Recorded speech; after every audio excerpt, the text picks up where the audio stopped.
सभी मित्र भाइयों को सूरज सिंह नागर का नमस्कार। भाइयों मित्रों, हम आज की वीडियो में आपको बताएंगे कि भारत के मध्यकालीन इतिहास का कैसे उदय हुआ, दक्षिण एशिया में इस्लाम का उदय कैसे हुआ। पैगंबर मोहम्मद की मृत्यु के बाद प्रथम शताब्दी में दक्षिण एशिया के अंदर इस्लाम का आरंभिक प्रवेश हुआ।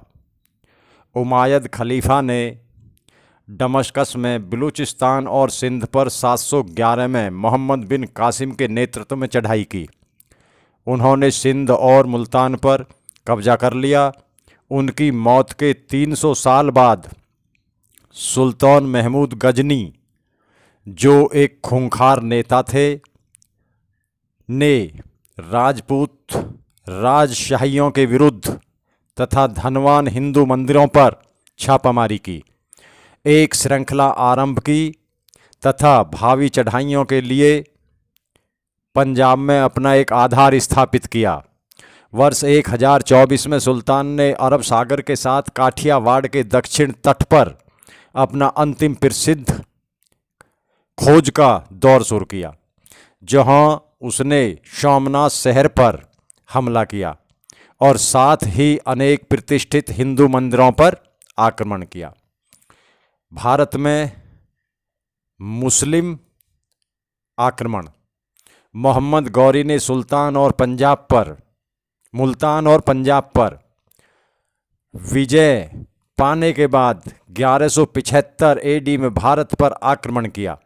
वह दिल्ली की ओर आगे बढ़ा। उत्तरी भारत के बहादुर राजपूत राजाओं ने पृथ्वीराज चौहान के नेतृत्व में 1191 एडी में तराइन के प्रथम युद्ध में पराजित किया। एक साल चले युद्ध के पश्चात मोहम्मद गौरी अपनी पराजय का बदला लेने दोबारा आया। वर्ष 1192 एडी के दौरान तराइन में एक अत्यंत भयानक युद्ध लड़ा गया, जिसमें राजपूत पराजित हुए और पृथ्वीराज चौहान को पकड़कर मौत के घाट उतार दिया गया। तराइन का दूसरा युद्ध एक निर्णायक युद्ध सिद्ध हुआ और इसमें उत्तरी भारत में मुस्लिम शासन की आधारशिला रखी। दिल्ली की सल्तनत। भारत के इतिहास में 1206 एडी और 1526 एडी के बीच की अवधि दिल्ली का सल्तनत कार्यकाल कही जाती है। इस अवधि के दौरान 300 वर्षों से अधिक समय में दिल्ली पर 5 राजवंशों ने शासन किया। ये गुलाम राजवंश 1206 से 90, खिलजी राजवंश 1290 से 1320, तुगलक राजवंश 1320 से 1413, साइद राजवंश 1414 से 1451 और लोधी राजवंश 1451 से 1400 यानी कुछ गुलाम राजवंश। इस्लाम में समानता की संकल्पना और मुस्लिम परंपराएं दक्षिण एशिया के इतिहास में अपने चरम बिंदु पर पहुंच गईं।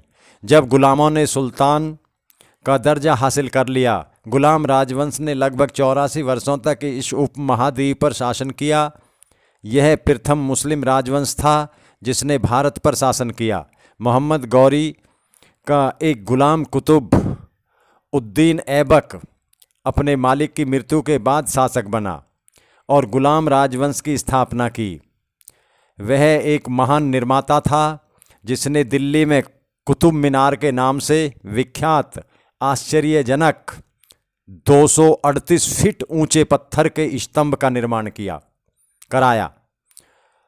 गुलाम राजवंश का अगला महत्वपूर्ण राजा शमसुद्दीन सल्तुतमस था, जो कुतुब उद्दीन ऐबक का गुलाम था। इल्तुतमस ने 1211 से 1236 के बीच लगभग 26 वर्ष तक राज किया और वह मजबूत आधार पर दिल्ली की सल्तनत स्थापित करने के लिए उत्तरदायी था। इल्तुतमस की सक्षम बेटी रजिया बेगम अपनी और अंतिम मुस्लिम महिला थी। जिसने दिल्ली के तख्त पर राज किया।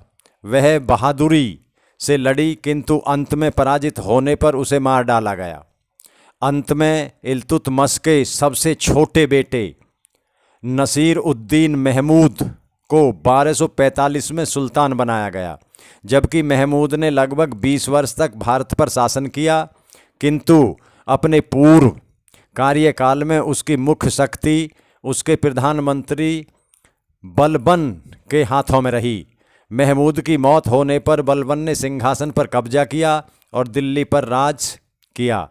वर्ष 1266 से 1287 तक बलबन ने अपने कार्यकाल में साम्राज्य का प्रशासनिक ढांचा सुगठित किया तथा इल्तुतमिश द्वारा शुरू किए गए कार्यों को पूरा किया।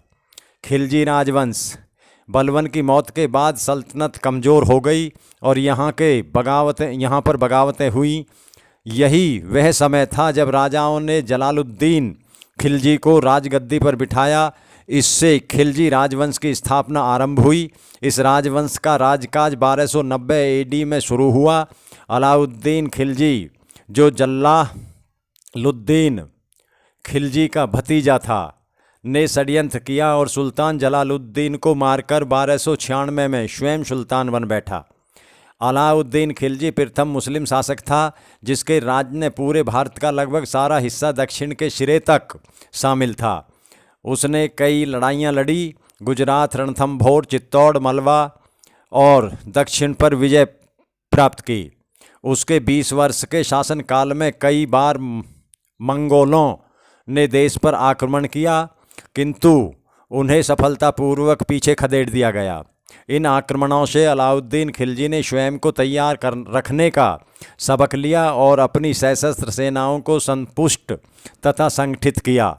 वर्ष 1316 AD में अलाउद्दीन की मौत हो गई और उसकी मौत के साथ खिलजी राजवंश समाप्त हो गया।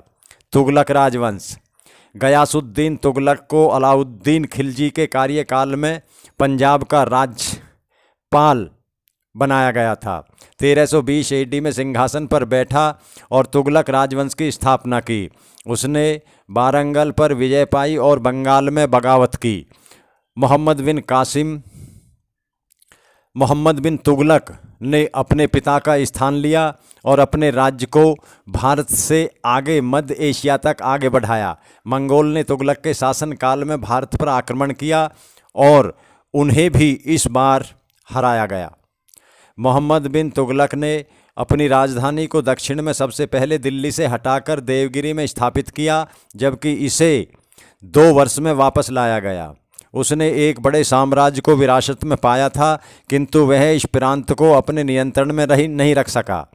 विशेष रूप से दक्षिण और बंगाल को उसकी मौत 1351 AD में हुई और उसके चचेरे भाई फिरोज तुगलक ने उसका स्थान लिया। फिरोज तुगलक ने साम्राज्य की सीमाएं आगे बढ़ाने में बहुत अधिक योगदान नहीं किया जो उसे विरासत में मिली थी। उसने अपनी शक्ति का अधिकांश भाग लोगों के जीवन को बेहतर बनाने में लगाया। वर्ष 1338 ने उसकी मौत के बाद तुगलक राजवंश लगभग समाप्त हो गया। यद्यपि तुगलक शासन 1412 तक चलता रहा, फिर भी 1398 में तैमूर द्वारा दिल्ली पर आक्रमण को तुगलक साम्राज्य का अंत कहा जा सकता है। तो ये था भाइयों, भारत में मध्यकालीन में किस प्रकार से मुस्लिम व तुगलकों का राज रहा। इस वीडियो में ये सारी जानकारी दी गई है। धन्यवाद मित्रों।